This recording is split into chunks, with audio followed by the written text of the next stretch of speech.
Hello, my friends and fellow writers, and welcome to my YouTube channel, Writing for Love and Maybe Money. And it's been a beautiful day here in the sunny South, and we're so excited that the weather seems to be changing.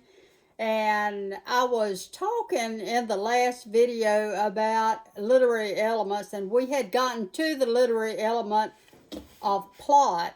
And so we established that plot is the something or other that happens in the book or the story. And this is what you have to keep your eyes focused on, is the plot and how you're going to develop the plot, because everything happens within the framework of the plot.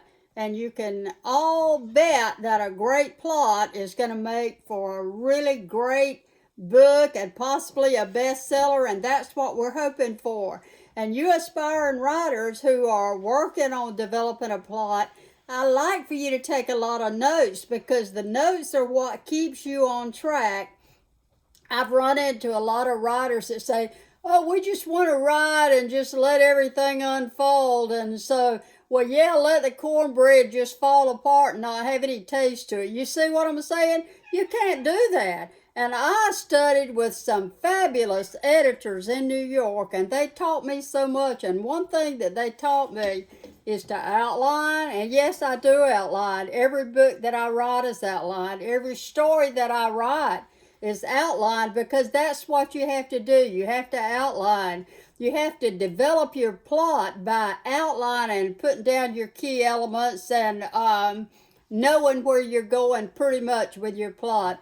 And that's not to say that the plot's not going to be full of surprises. Is life full of surprises? I can assure you that it is. And so that plot is going to surprise you sometimes, and that's great, because if it surprises you, it's going to surprise who? It's going to surprise your reader, and that's what you want.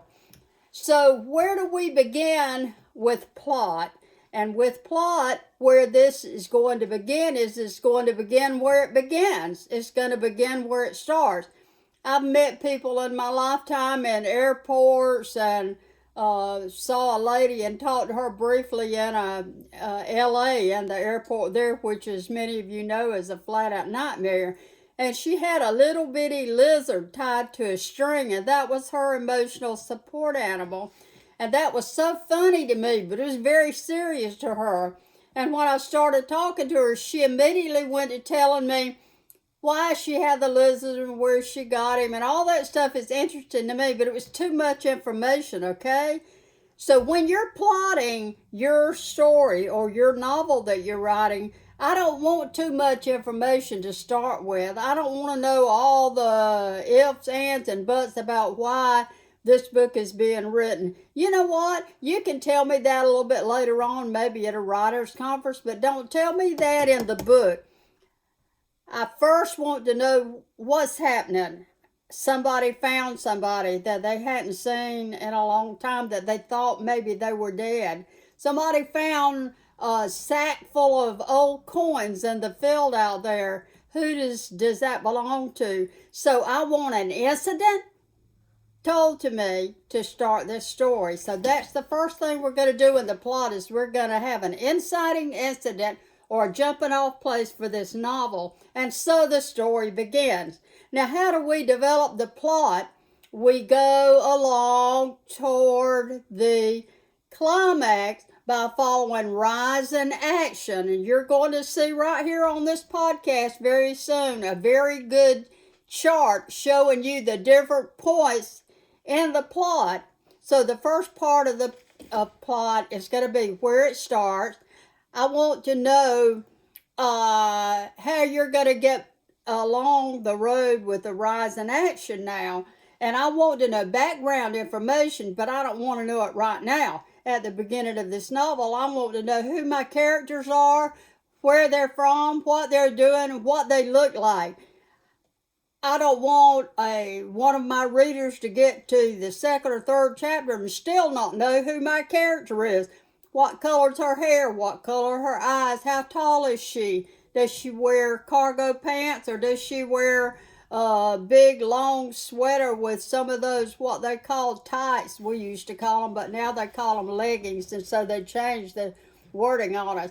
But what I want to know is who my characters are, what they look like, where they're from. Now, I don't want to know all that to start with. I want you to work that in a little bit, okay?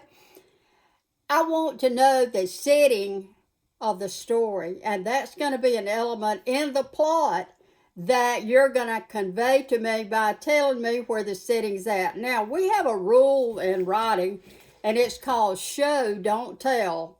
Okay? I don't want you to tell me this stuff. I want you to show me the Golden Gate Bridge. You say, well, this character found this so-and-so, and they went over this beautiful bridge that looked out at the where Pacific Ocean, and the bridge was so-and-so, and that tells me that they're in California and where in California they're at. Or I want to say they climbed up the Appalachian Trail and they came to this first stop, and there was a lot of trees out there, and what kind of trees were they? And they said, well, they figured how far had they gone in those mountains in in Carolina or in Tennessee. And so you show me where your characters are at the time of this novel, and then they may go down to another street, or they may say, well, they left there and they went to Atlanta, Georgia. I want you to show me these places, okay? And what I'm going to do right now is I'm going to stop this particular video, and in just a little while I'm going to start another video. But here we go. We're talking about plot. We're talking about the first thing that we have to do is we want to know who this story is about and what they're doing. We want to know where they are. Are they at the beach in their favorite bikini bathing suit because that's their happy place? And yes, I have one. And so, even at my age, you still want to show what these characters are doing and where they are, because that makes this story come to life, and it's all about making it real. Is that right?